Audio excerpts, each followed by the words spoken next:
வீடியோவில் இந்த msiclaw gaming கன்சோலை பற்றி தான் பார்க்க போகிறோம்.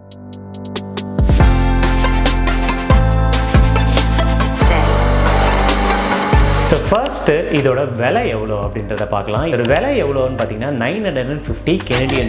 அதாவது இந்தியா மதிப்புப்படி பார்த்தீங்கன்னா 58,000 ரூபாய் வருது இந்த கேமிங் கன்சோல். ஸோ இந்த கம்பெனியோட நேம் வந்து MSI அப்படின்ட்டு சொல்கிறாங்க. இவங்க பார்த்தீங்கன்னா வெறும் கேமிங் ஃபோன்ஸ் மட்டும் விடுறதில்ல, இவங்க ஏகப்பட்ட விஷயங்கள் பண்ணிக்கிட்டு இருக்காங்க. Laptop, handheld games, monitor, desktop, graphic card, chips, motherboards, peripherals, networking, server சம்மந்தமானது, இந்த மாதிரி ஏகப்பட்ட விஷயங்கள் இந்த MSI கம்பெனி ஆல்ரெடி பண்ணிக்கிட்டு இருக்கு. அதில் விட்ட லேட்டஸ்ட் மாடல் தான் இந்த msiclaw A1M. இந்த சின்ன டிவைஸ் வந்து கிட்டத்தட்ட உங்களுக்கு ஒரு விண்டோஸ் பிசி மாதிரி, ஒரு கம்ப்யூட்டர் மாதிரி தான் நீங்கள் வந்து இதை எடுத்துக்கணும். இதோட ஆப்ரேட்டிங் சிஸ்டம் என்ன இருக்குது அப்படின்றத பார்த்தீங்கன்னா Intel Core Ultra 7 processor with Intel AI Boost APU. இதோட CPU பற்றி பார்த்தாச்சு. இதோட ஆப்ரேட்டிங் சிஸ்டம் பார்த்தீங்கன்னா விண்டோஸ் 11 தான். இப்போ எப்படி நம்ம விண்டோஸ் கம்ப்யூட்டர் வந்து யூஸ் பண்ணுறோமோ அந்த மாதிரி விண்டோஸ் 11 தான் வந்து இதோட ஆப்ரேட்டிங் சிஸ்டம். ஆண்ட்ராய்டு வந்து கிடையாது. இப்போ நான் எப்படி ஒரு கேமிங் ஃபோன் வந்து Asus ROG வந்து ஆண்ட்ராய்டு ஃபோனாக வந்து நான் யூஸ் பண்ணுறேனோ அந்த மாதிரி இது வந்து கிட்டத்தட்ட ஒரு விண்டோஸ் பிசி தான். அதனால தான் இதில் விண்டோஸ் ஆப்ரேட்டிங் சிஸ்டம் வந்து கொடுத்துருக்காங்க. ஓகே, இப்போ கம்பேரிசன் மேப் பார்க்குறேன். இது என்னோட Asus ROG ஃபோனு, இது வந்து இந்த msiclaw. இதோட சைஸோட கம்பேரிசன் நீங்களே பார்த்துக்கோங்க. ஃபோனையும் இதையும் எவ்வளோ சின்னதாக இருக்குன்னு. ஃபோனை வந்து என்னால் பேக்கெட்டில் வைக்க முடியும், இதை என்னால் வைக்க முடியாது. ஸோ அது அப்படின்னா இதோட டிஸ்பிளேயோட சைஸ் எவ்வளோ தான் இருக்கும். இதோட டிஸ்பிளே வந்து 7 இன்ச் வந்து கொடுத்துருக்காங்க. 120 Hz வந்து ரிஃப்ரெஷ் ஸ்பீட் வந்து இதில் வந்து இருக்குது. அப்புறம் பவர் சாக்கெட் வந்து இங்கே வந்து கொடுத்துருக்காங்க. பவர் சாக்கெட் வந்து நார்மலாக வந்து ஒரு USB டைப் C தான். எப்படி வந்து மைக்ரோசாஃப்ட் சர்ஃபேஸ்க்கு வந்து கொடுத்துருந்தாங்களோ அந்த மாதிரி தான் இதுலேயே வந்துட்டு ஒரு பவர் சாக்கெட் வந்து கொடுத்துருக்காங்க. கம்ப்யூட்டருக்கு கொடுக்குற மாதிரி 3 பின் அடாப்டரும் வந்து இதில் வந்து கொடுத்துருக்காங்க. ஸோ பவர் பற்றி பார்க்கணும் அப்படின்னா 65 வோல்ட் அடாப்டர் தான் வந்து இதுக்கு வந்து கொடுத்துருக்காங்க. இதோட பேட்டரி லைஃப் வந்து எவ்வளோ பெருசு இருக்கும்னு நினைக்கிறீங்க? பேட்டரி லைஃப் வந்து 1 டைம் சார்ஜ் போட்டாலே உங்களுக்கு வந்து 53 to 60 ஹவர்ஸ் வந்து இதில் ப்ளே பண்ணலாம் அப்படின்ட்டு வந்து சொல்லியிருக்காங்க. இது சைஸ்க்கு பேட்டரி கண்டிப்பாக உள்ள பெருசாக தான் இருக்கணும், ஏன்னா இது ஒரு கம்ப்யூட்டர் சைஸ்க்கு இருக்குது. ஸோ லேப்டாப்புக்கு கொடுக்குற மாதிரி ஒரு பெரிய பேட்டரி தான் வந்து இதில் கொடுத்துருப்பாங்க. நெக்ஸ்ட் வந்து இதோட மெமரி ஸ்பீடு வந்து உங்களுக்கு 32 GB ரேம் வந்து ஸ்பீட் வந்து இதில் வந்து கொடுத்துருக்காங்க. ஸ்டோரேஜ் கெப்பாசிட்டி ஓகே, இதில் வந்து பார்த்திங்கன்னா இப்போ நம்ம எக்ஸ்பாக்ஸ் கன்சோல் மாதிரி தான் இது வந்து ஆல்மோஸ்ட் யூஸ் பண்ணுறோம். எக்ஸ்பாக்ஸ் எப்படி இப்போ என்கிட்ட ஒரு எக்ஸ்பாக்ஸ் இருக்குது, அந்த எக்ஸ்பாக்ஸில் வந்துட்டு உங்களுக்கு நிறைய ஸ்டோரேஜ் வந்து தேவைப்படும். அந்த மாதிரி இதில் வந்துட்டு உங்களுக்கு எக்ஸ்டர்னல் மெமரி கார்டு ஸ்லாட்டை வந்து கொடுத்துருக்காங்க. நீங்கள் மெமரி கார்டு ஸ்லாட்டையும் இதில் போட்டுட்டு உங்களுக்கு தேவையான கேம்ஸை நீங்கள் டவுன்லோட் பண்ணி இதில் நீங்கள் விளையாடலாம். ஸோ அதனால் உங்களுக்கு SSD ஸ்லாட்டும் வந்து இதில் வந்து கொடுத்துருக்காங்க. அப்புறம் நம்ம கம்யூனிகேஷன் சைடு பார்த்தீங்கன்னா உங்களுக்கு Wi-Fi, ப்ளூடூத் இந்த மாதிரி கம்யூனிகேஷன் டைப்ஸ்லாம் வந்து இதில் வந்து இருக்குது. ஆடியோ சிஸ்டம்ஸ் பார்த்தீங்கன்னா இதில் வந்துட்டு உங்களுக்கு டபுள் சைடு ட்வின் ஸ்பீக்கர்ஸ் வந்து கொடுத்துருக்காங்க. ஸோ 2 சைடும் உங்களுக்கு ஸ்பீக்கர் இருக்குது. அதுவும் இல்லாமல் நீங்கள் ஹெட்ஃபோன்ஸ் போட்டு கனெக்ட் பண்ணணும்னா இதில் வந்து 3.5 mm ஜாக் பின்னும் வந்து இதில் சப்போர்ட் பண்ணுறாங்க. ஸோ நீங்கள் ஹெட்ஃபோன்ஸும் கனெக்ட் பண்ணி இதில் நீங்கள் கேம் விளையாடிக்கலாம். அப்புறம் நம்ம இதில் ஹைவோ போர்ட்ஸை பற்றி பார்க்கணும். இதில் நீங்கள் தண்டர்போல்ட்டும் கனெக்ட் பண்ணிக்கலாம், நீங்கள் வந்து SD கார்ட் ஸ்லாட்டையும் வந்து இதில் கனெக்ட் பண்ணிக்கலாம். ஸோ இந்த மாதிரி ஏகப்பட்டது ஒரு கம்ப்யூட்டரில் என்னென்னலாம் வந்து யூஸ் பண்ணுவோமோ அது மொத்தமும் வந்து இந்த கேமிங் டிவைஸ்க்குள்ளேயே அவங்க வந்து கொடுத்துட்டாங்க. இதில் வந்து செக்யூரிட்டி வந்து எப்படி கொடுத்துருக்காங்க அப்படின்னா நீங்கள் நார்மலாக ஃபோனுக்கு யூஸ் பண்ணுற மாதிரி நீங்கள் ஃபிங்கர் பிரிண்ட்டை யூஸ் பண்ணி இதை அன்லாக் பண்ணலாம்.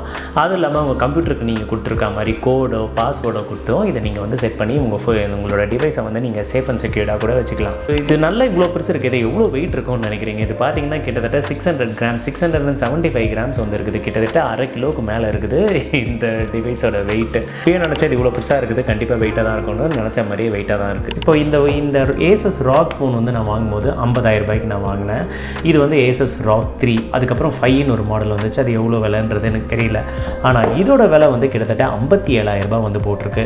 இது நிஜமாவே ஒர்த்தா இல்லையா அப்படின்றது பார்த்தீங்கன்னா, கேம் விளையாடுறதுக்கு வீட்டில் ஒரு வேளை கம்ப்யூட்டர் உங்களுக்கு இல்லை, நீங்கள் கம்ப்யூட்டர் இல்லை ஆனால் உங்களுக்கு வந்து நீங்கள் ஒரு ப்ரொஃபஷ்னலான ஒரு கேமர், உங்களுக்கு எப்போ பார்த்தாலும் கேம் விளையாடணும்னு ஆசையாக இருக்குது அப்படின்னு நினச்சாலும் இந்த மாதிரி ஏதாச்சும் வந்து நீங்கள் வாங்கிக்கலாம். ஆனால் இதில் வந்துட்டு கிட்டத்தட்ட பிசி தான். இது கேமிங் கன்சோல் கிடையாது. இப்போ எப்படி நான் Asus ROG வந்துட்டு நான் என்னோடய ஃபோனாகவும் யூஸ் பண்ணிக்கிறேன், அதில் வந்து சில கேம்ஸை நான் விளையாடிக்கிறேன், நல்ல பெர்ஃபார்மன்ஸோடு விளையாடிக்கிறேன். மொபைல் கேம்ஸ் தான் அதில் விளையாட முடியும். ஆனால் இதில் வந்துட்டு பிசி கேம்ஸை நீங்கள் விளையாடலாம். ஸோ இதில் பார்த்தீங்கன்னா நீங்கள் மைக்ரோசாஃப்ட் ஃப்ளைட் சிமுலேட்டர் கூட விளையாடிக்கலாம். ஆனால் ப்ளே ஸ்டேஷனுக்கு இருக்கிற சில கேம்ஸும் நீங்கள் விளையாடிக்கலாம். சில கேம்ஸ் மட்டும்தான் தான் எல்லா கேம்ஸும் இதில் விளையாட முடியாது. கிட்டத்தட்ட இது எப்படி சொல்லலாம் அப்படின்னா ஒரு எக்ஸ்பாக்ஸோட கன்சோல். இப்போ நான் எப்படி இங்கே ஒரு பெரிய எக்ஸ்பாக்ஸ் கன்சோல் வச்சுருக்கணும் அந்த மாதிரி ஒரு சின்ன எக்ஸ்பாக்ஸ் கன்சோல் தான் இது.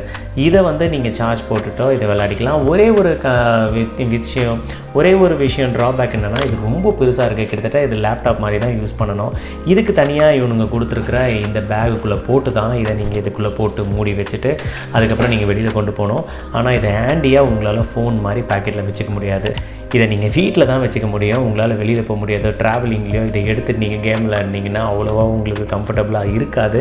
இதையும் நீங்கள் தனியாக ஒரு பேக்குள்ளே போட்டு போகிற மாதிரி வரும். இது ஹேண்டியாக உங்களால் பேக்கெட்டில் வச்சுக்க முடியாது. நம்ம ஃபைனலாக பார்த்தீங்கன்னா இதில் மைக்ரோசாஃப்ட்டோட கேம் பாஸ் வந்து உங்களுக்கு வந்து ஃப்ரீயாக வந்து கொடுக்குறாங்க. அதை வந்து ரெடீம் பண்ணிவிட்டு நீங்கள் சில கேம்ஸை வந்து இதில் ஃப்ரீயாக விளையாடலாம். ஸோ கேம் பாஸை யூஸ் பண்ணும்போது நீங்கள் க்ளவுடில் இருக்க கேமையும் யூஸ் பண்ணிக்கலாம்.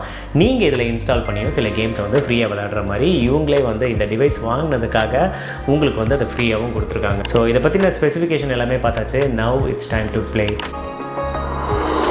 I see a festival that never ends, where you can be whatever you want to be. It's not your dream holiday anymore. It's your dream life. That's the horizon I see. Let me show you.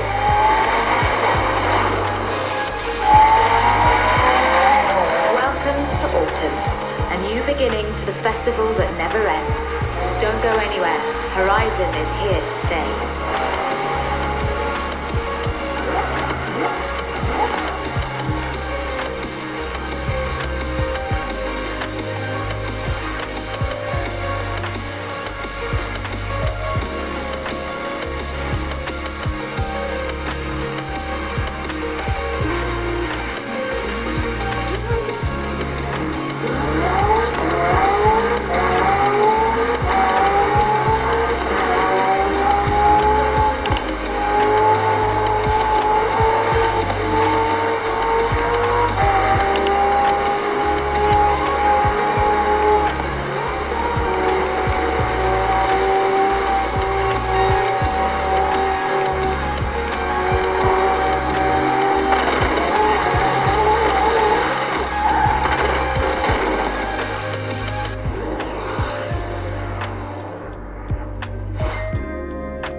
ஃபோர்ஸா Arizona game விளையாடும் போதே ஒரு சில இடத்துல உங்களுக்கு லைட்டாக stuck ஆச்சு. அதை எத்தனை பேர் நோட்டீஸ் பண்ணிங்கன்றது எனக்கு தெரியல. அந்த கேம் விளையாடும் போதே ஒரு சில ஏரியாவில் வந்துட்டு உங்களுக்கு எவ்வளோ தான் 120 ஹெர்ட்ஸ் இருந்தாலுமே இந்த ரிஃப்ரெஷ் ஸ்பீடு இருந்துமே உங்களுக்கு கேம் ரன் ஆகும்போதே ஃபோர்ஸா அரிசோனா 4 தான் நான் ப்ளே பண்ணேன். விளையாடும் போதே உங்களுக்கு ஒரு சில இடத்துல அந்த மைல்டாக ஒரு சின்ன ஸ்டக் ஆகுச்சு. ஸோ பிசி சப்போர்ட் பண்ணுற கேமே இதில் வந்துட்டு ஒரு சில விஷயங்கள் வந்து ஸ்டக் ஆகுது. ஸோ இதில் நான் அசாசின்ஸ் கிரீடோ இன்னும் பயங்கரமான கேம் ஏதாச்சும் நான் போட்டு விளையாடும் போது இது சப்போர்ட் பண்ணுமான்னு தெரியல. ஒருவேளை 3 மாதம் கழிச்சு 6 மாதம் கழிச்சு இது எப்படி ஒர்க் ஆகும், இன்னும் கொஞ்சம் அப்டேட் டவுன் ஆகிடுமா, இதோட பவர்லாம் கம்மியாகிடுமா, கிராஃபிக்ஸ் கார்டு வந்து எல்லா கேமுக்கும் சப்போர்ட் பண்ணாதுன்றது ஃபஸ்ட்டு கேம் இன்ஸ்டால் பண்ணும்போதே தெரிஞ்சு போச்சு. ஸோ இதோட பெர்ஃபார்மன்ஸ் வந்து போக போக எப்படி இருக்கும், இதோட பேட்ரி லெவல்லாம் எப்படி இருக்கும் அப்படின்றது தெரியாது.